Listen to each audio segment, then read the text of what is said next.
மதுரை 1000 ஆண்டுகள் பழமையான ஒரு நகரம்.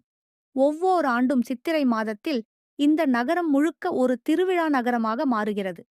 அதில் மிகப்பெரிய நிகழ்ச்சி மீனாட்சி சுந்தரேஸ்வரர் திருமணம்.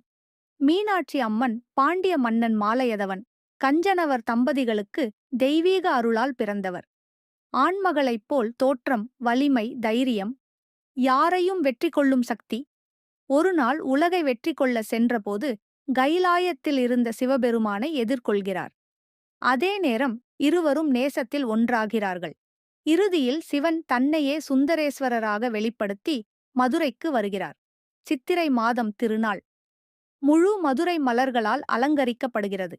வீதியெல்லாம் நிற்க இடமே இல்லாமல் பக்தர்கள்.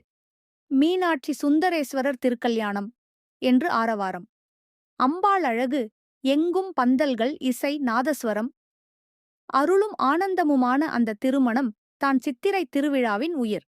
இன்றும் அந்த நாளை நினைத்து மதுரை மக்கள் பெருமையாக சொல்வார்கள், எங்கள் ஊர் சித்திரை திருவிழையை